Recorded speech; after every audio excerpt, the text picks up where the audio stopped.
Technology reshapes everything. AI, cloud systems, cybersecurity, the future of work. We don't guess here. Wealth building, money psychology, financial freedom. The conversations they don't want you having. Engineered with ruthless accuracy. Every word verified, every claim backed. Modern love, intimacy, dating dynamics, real human connection in a disconnected world. Truth about attraction, truth about belonging. 4 pillars.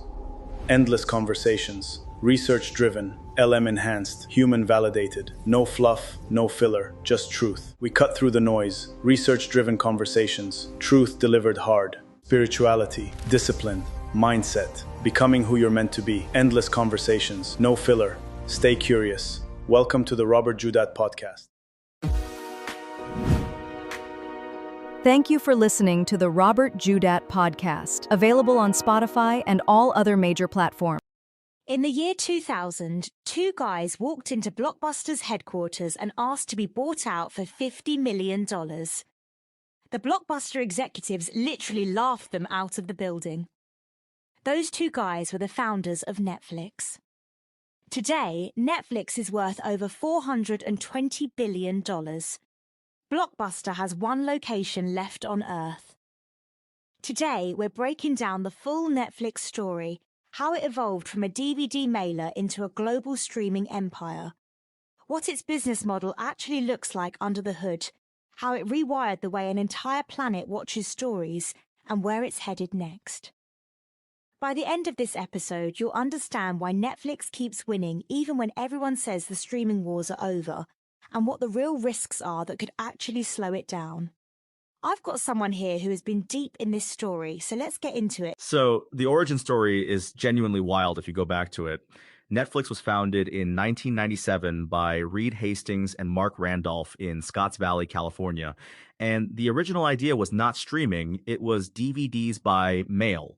You'd go online, pick your movies, they'd show up in your mailbox, you'd watch them, send them back. No late fees. No late fees, that sounds small, but that was actually a huge deal at the time, right? It was massive. Late fees were basically Blockbuster's business model. They were a punishment tax on forgetfulness. Netflix came in and said, what if we just didn't do that?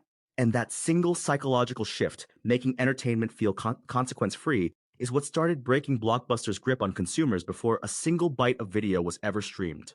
According to Business.com, Netflix's subscription-based pricing gave customers flexibility and convenience that led to real satisfaction gains. And yet, even with that edge, they almost didn't make it. Right, so in 2000, Netflix was genuinely scared. A lot of business experts thought the DVD rental model wasn't scalable. Netflix itself feared the same. So they went to Blockbuster and offered to sell the whole company for $50 million. And according to Netflix co-founder Mark Randolph's book, That Will Never Work, the Blockbuster executives laughed them out of the building. That is one of the most expensive laughs in corporate history. Genuinely. And what's interesting is that Netflix's problem at that point wasn't really the product, it was perception.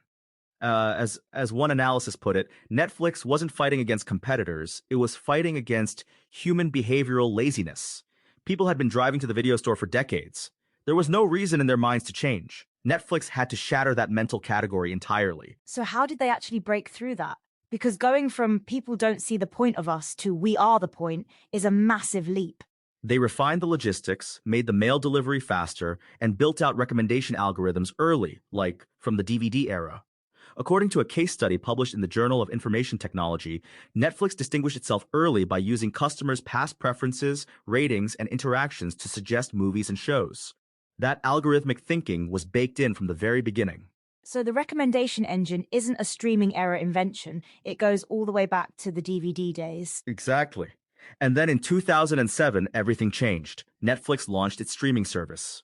The same case study notes that this pivot capitalized on advances in internet bandwidth and digital compression technology that made high-quality streaming feasible for a wider audience. Consumers moved from scheduled TV programming to on-demand, personalized viewing. That's the real inflection point. And from there, they just went global. Aggressively global. According to the Strategy Institute, Netflix started its international expansion in 2010 with Canada, where it gained 1 million subscribers in less than a year, about 3% of Canada's entire population. Then Latin America in 2011, accessing a potential market of 600 million people. By 2014, they had 3 million subscribers in the UK, with 1 in 10 households subscribed. 1 in 10 UK households in 2014. That's not a niche product anymore, that's infrastructure. That's exactly the right word for it. And the cultural shift that came with that scale is hard to overstate. According to a Medium analysis of streaming's cultural impact, Netflix changed not just what people watched, but how shows were made.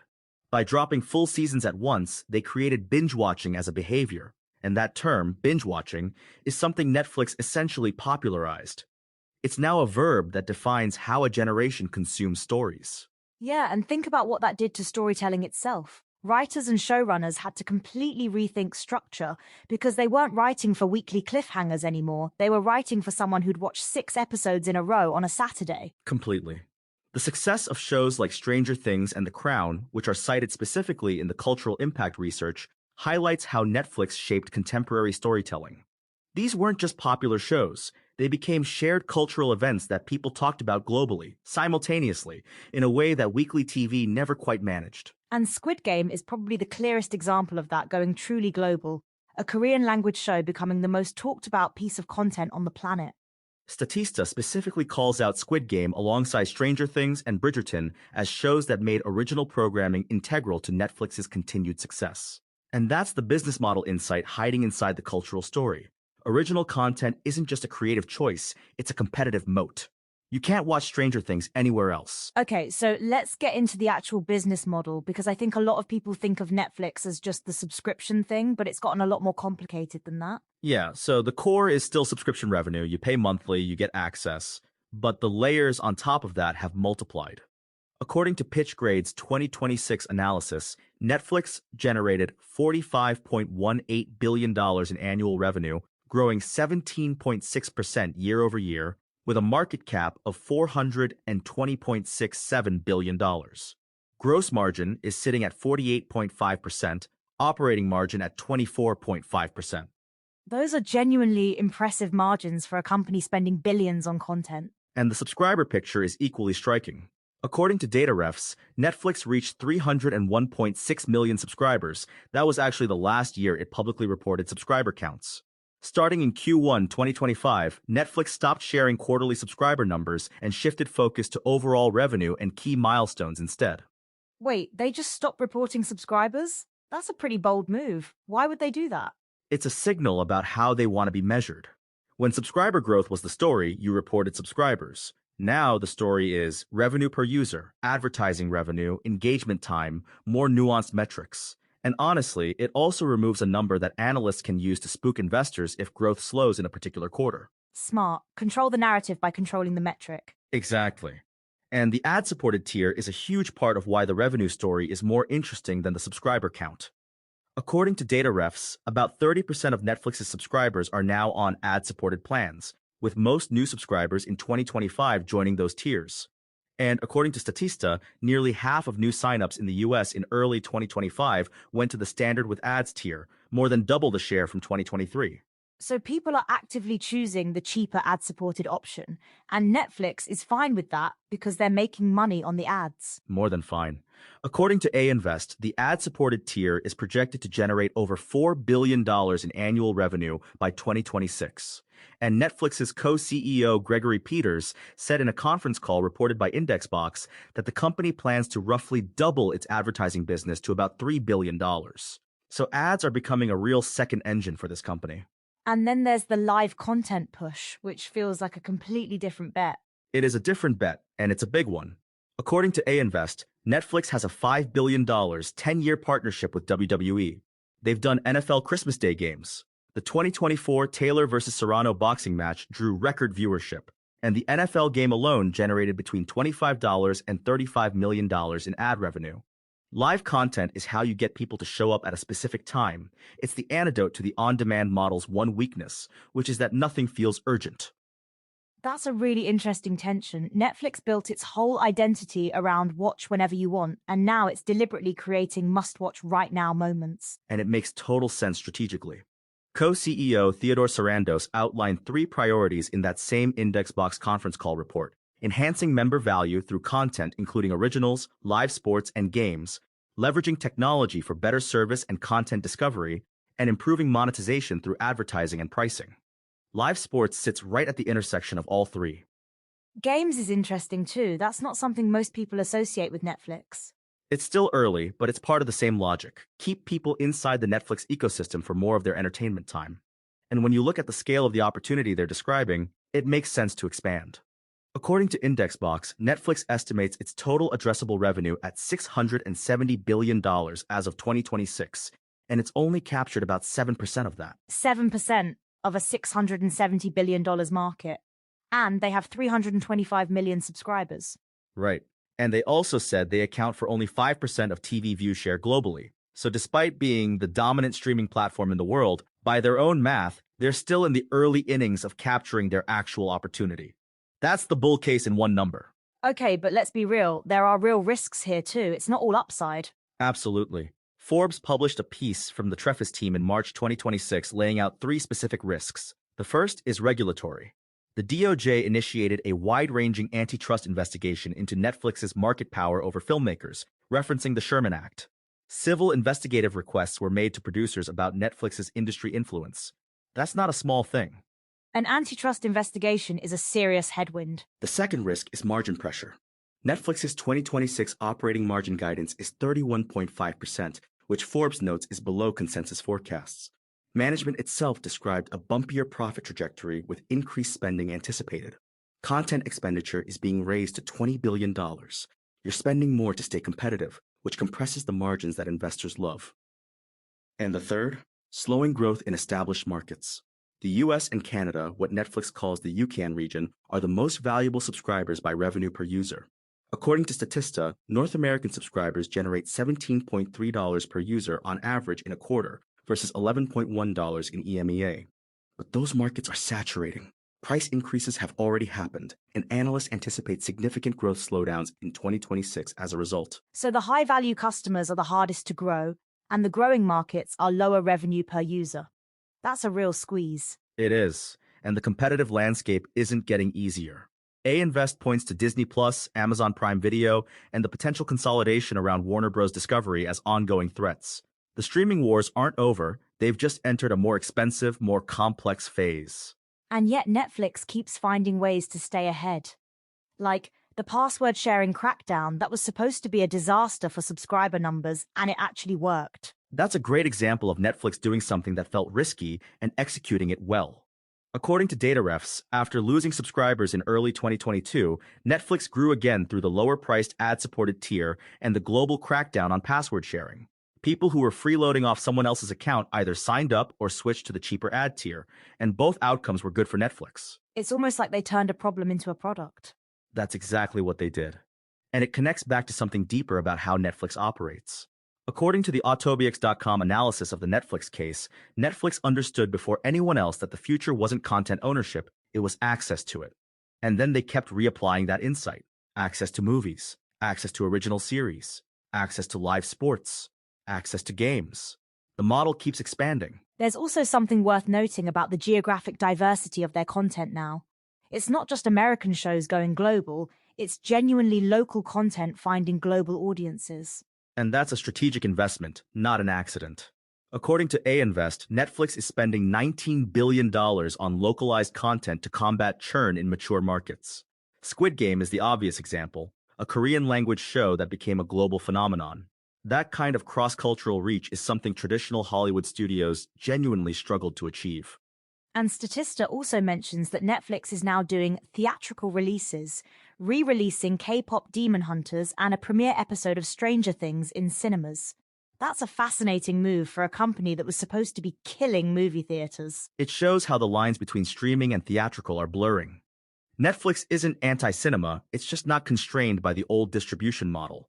If putting something in theaters builds buzz that drives streaming subscriptions, they'll do it. Everything is in service of the platform. Let's talk about the audience for a second, because the demographic picture is interesting. Who is actually watching Netflix? According to DataRefs, Netflix is most popular among users aged 18 to 34, with adoption dropping steadily for older groups, especially those 65 and above.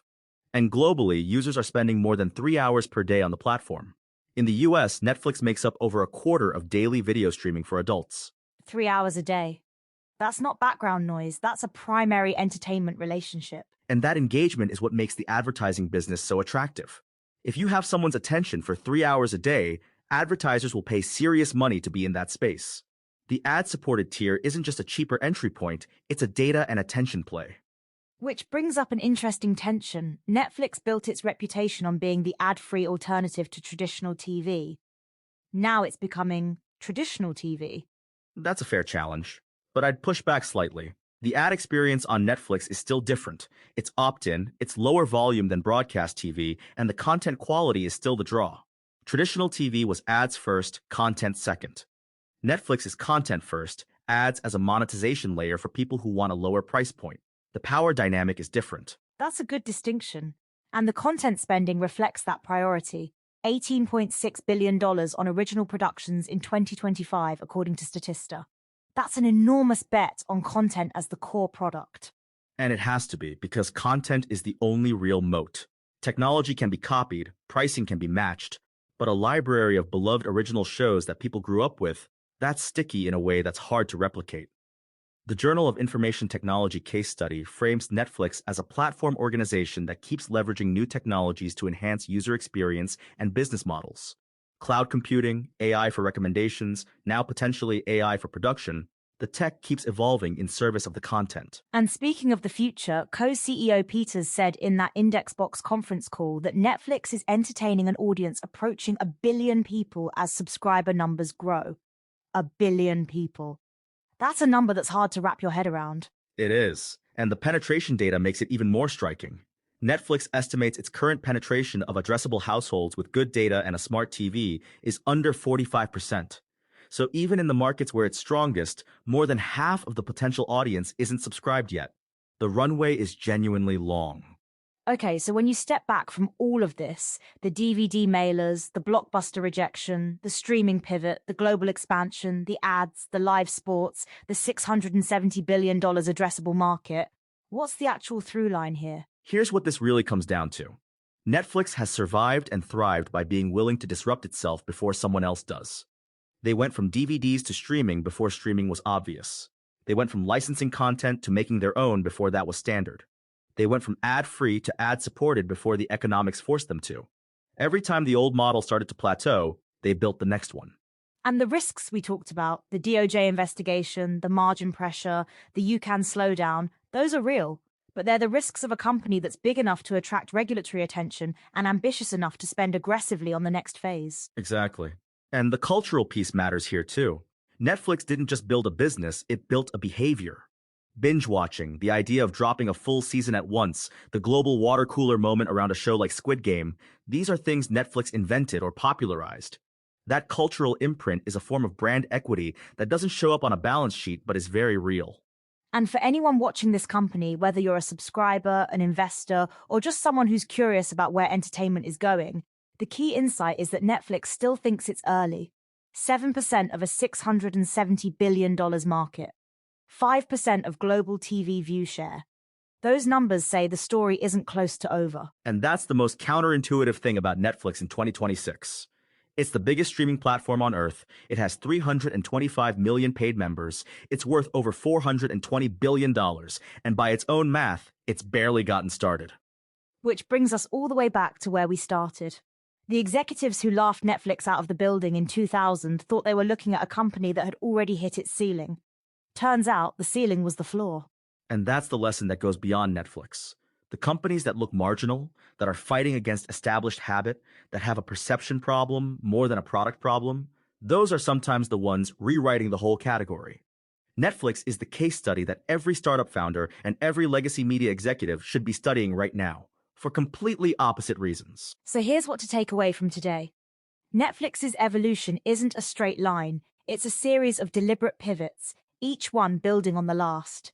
The business model is more layered than most people realize, with subscriptions, advertising, and live content all working together. The cultural impact is measurable. It changed how stories are told, how audiences consume them, and what watching TV even means. And the future is genuinely open-ended, with the company itself saying it's captured a fraction of what's available to it. And the next time you're 3 episodes deep at midnight telling yourself just one more, Just know that behavior was engineered. Netflix didn't stumble into binge watching. They built it, named it, and turned it into a $420 billion company. That's either impressive or slightly terrifying, depending on how you look at it. Probably both. Thanks for being here, and thanks to everyone listening to Copilot Podcasts. The Blockbuster executives who laughed in 2000 thought they'd seen the whole picture. Don't make the same mistake. Keep watching what's coming next. Thank you for listening to Robert Joodat Podcast. Subscribe to be notified of the upcoming episodes. Available on Spotify and all other major platforms.